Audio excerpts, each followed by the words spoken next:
I'm going to speak to you today, and because of Kitty's message about being related, I began to ponder that and thought that I would talk to you about how important the little things are, and then translate that into how important you are.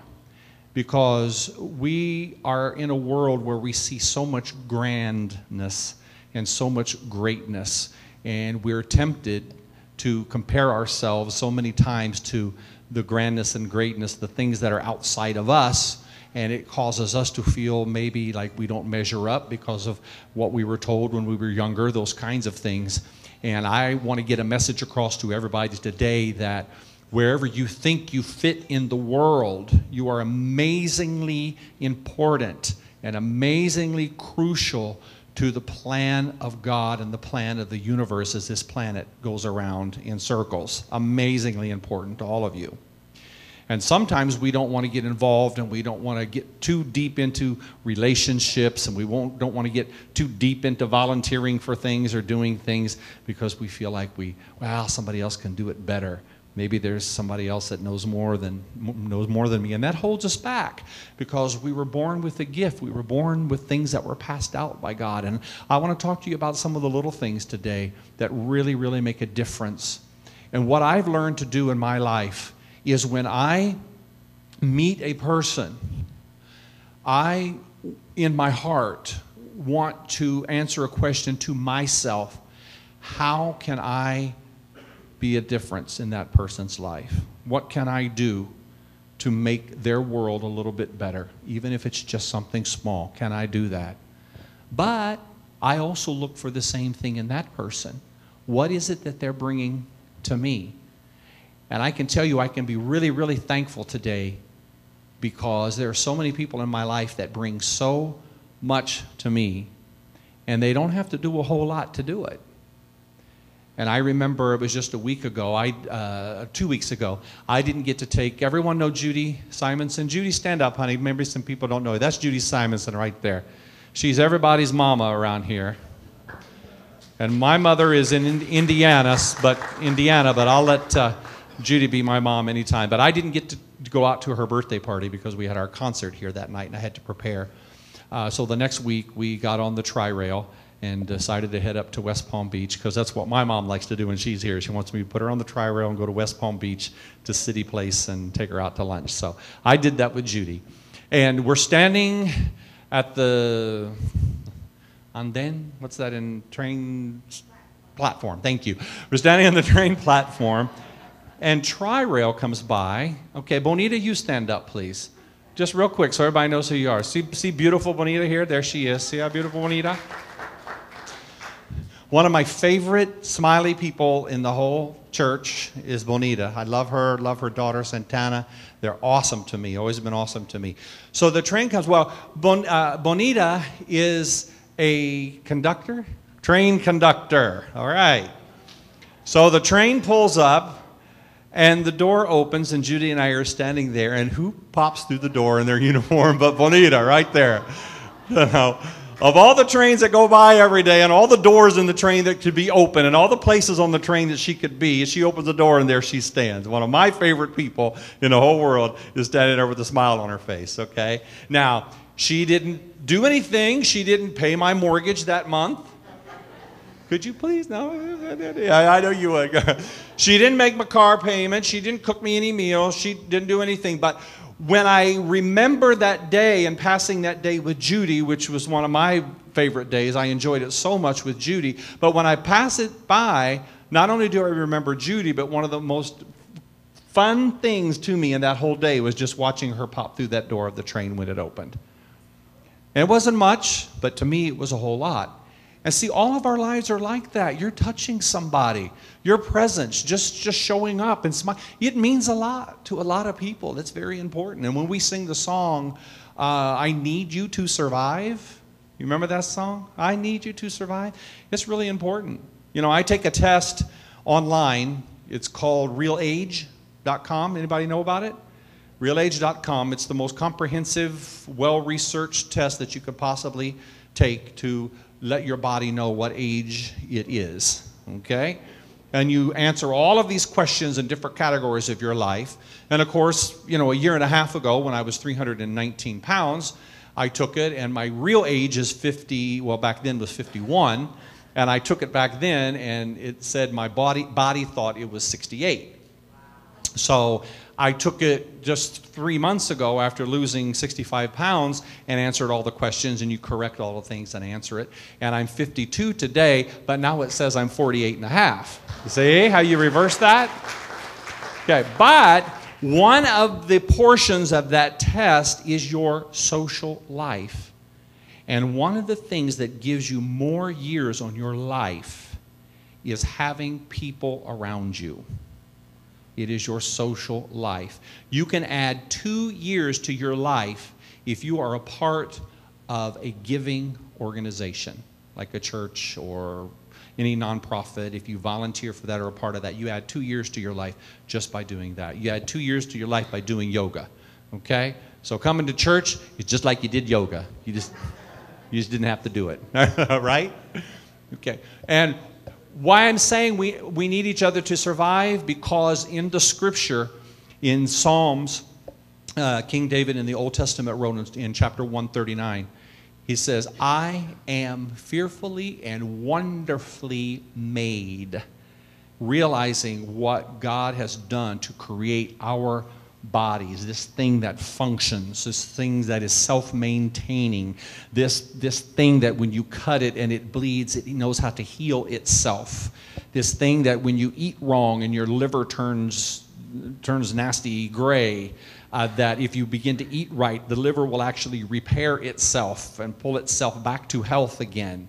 This body that can be full of fatty tissue in your heart, but if you eat right, it will clean itself up. This body that eliminates, aren't you glad? We don't have to carry that around too long, right? This body that knows how to sweat to keep our temperature down. This body that knows how to see. The body that automatically knows how to blink and close its eyes when something comes toward it to keep the eyes from being hurt. We are fearfully and wonderfully made, and so we're all given that design and that purpose. But not just our physical body, but the first intent of our emotions, of the heart in the inside of us, our first intent is to be connected to one another. We were created to be a supply to one another of love and of health and support. And that's why being rejected hurts so much. When we love somebody and they turn on us or they walk away from us, why does it hurt so much?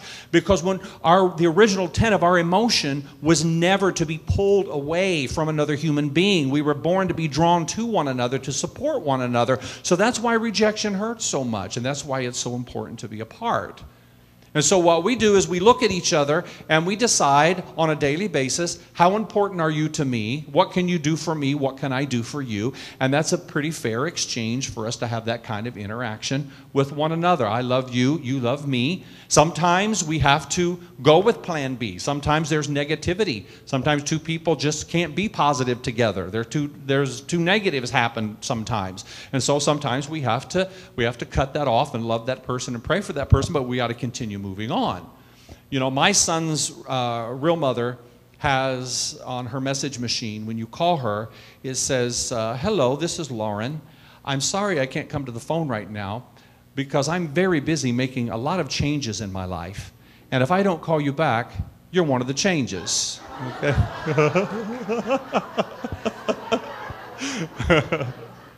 So that's a little harsh, I think, but it sounds like she's determined not to let the negativity come into her life, that's for sure. But we all want to try to fit with each other. But again, back to the little things. Let's talk about some little things.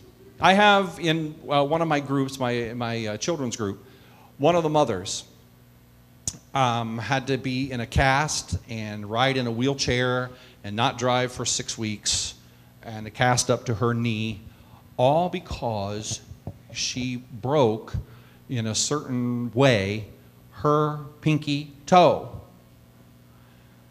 And one little pinky toe not operating correctly will cause you not to be able to drive for 6 weeks. You don't really imagine that kind of thing, right? I have a tiny little bump right there on the crack of my thumb, and it affects my technical playing on the piano. It's the tiniest thing. You need a magnifying glass and a pair of glasses, and you got to stare at it a little bit before it becomes visible to you. It's that small, but it bothers me, and I can't bend it to play technically the way I want to play. So I have to get rid of it. So this tiny little thing has cost me $100 and 3 visits and co-pays to start to get repaired. Every night I have to put medicine on it and a bandage and everything else, and it gets frozen up and all kinds of treatment. It's a tiny little thing that you can barely see, but it affects what I do. Today, when you look at the screen, there's nothing on the screen. We have PowerPoint. I prepared the words. It's all sitting there, and all the slides are there, and everything is there. But you know what's missing? One person with an index finger to push a tiny little arrow like this. This is all the talent it takes for you to have words to sing with, and for you to be able to repeat after me when we have prayers, and to sing the peace song and to know the words. One person, one little finger, one little arrow going like this. Okay? Today, we don't have the person with the finger to punch the arrow. So we don't have PowerPoint today.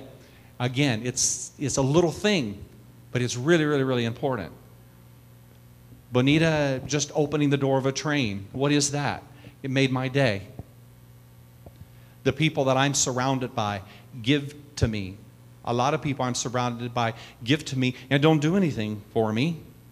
No physical tasks for me, but I'm always grateful to be around them and always grateful to see them walk in the door.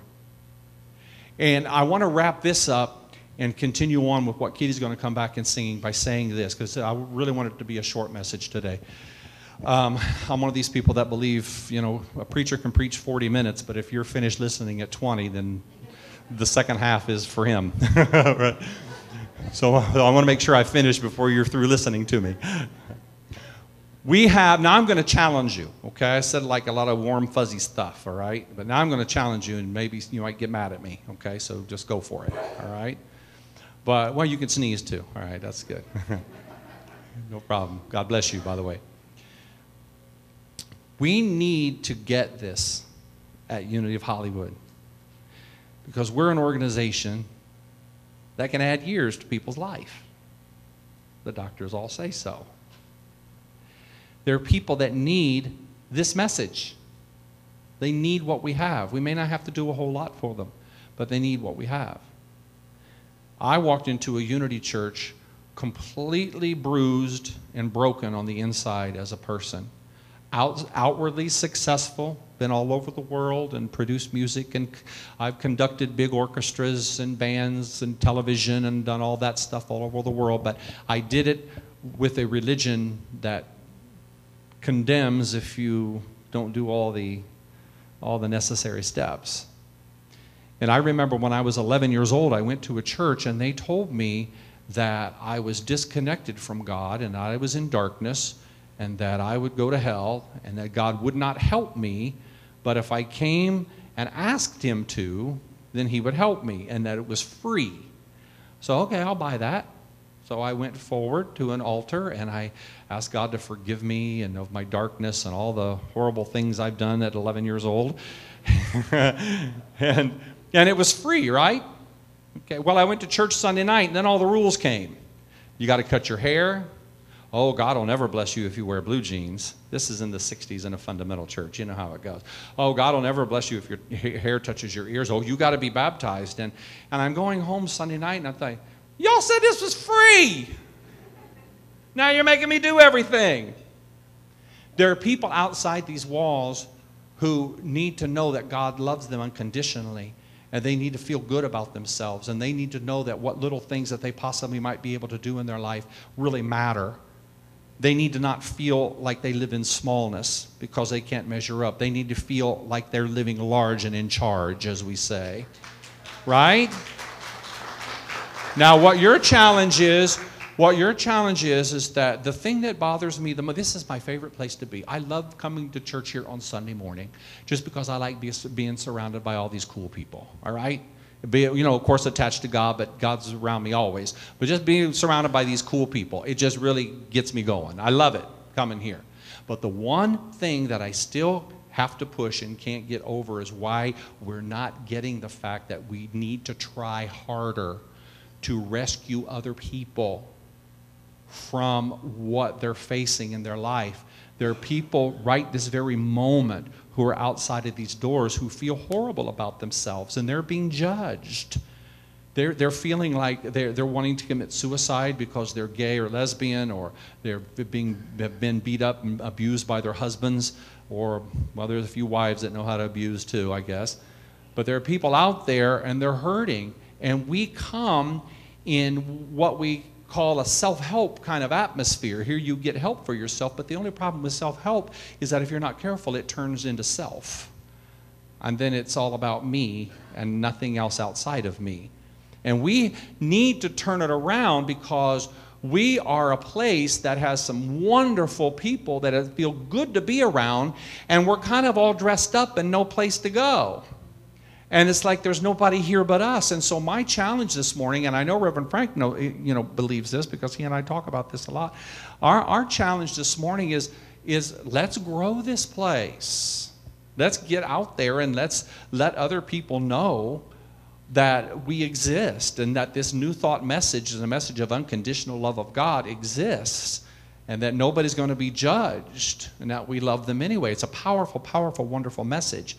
And I'm here at Unity and left my harsh fundamental situation because a friend, all he did was sent me a couple of books. He sent me Beverly Hayes' book, How to Heal Your Life, and Conversations with God. He sent those two books to me in the mail. That's all he did. That's all he did. One person, one finger, touching one little arrow. One person putting two books in priority mail and sending them to me brought me to a point where I'm a person who is the happiest that he's ever been in his life, because I've been freed up. It only took 2 books and walking into Unity on the Bay 3 years ago to do that for me. And so I really hope and really trust, first of all, you all know that I love you because I'm here and I enjoy this so much, being here with you. But I hope you get this. It makes no sense to do what we do and stay a church of 120 people. That makes no sense to me, because you all are healed up. You know how to talk. And so I want to challenge you. And Reverend Frank asked me to do this as well. I don't think I need to read it. I think I remember from reading it. But he wants us all to be challenged to target 3 people. Unity of Hollywood is a divine idea in the mind of God for 51 years, and our strength through the years is always in the people's love for the church and our message. We're asking you to personally light and encourage 3 people to attend our church before June 30th. This is the greatest birthday gift you can give Unity. Please encourage 3 of your friends to attend our church events, concerts, classes, and services in June. Just 3 people.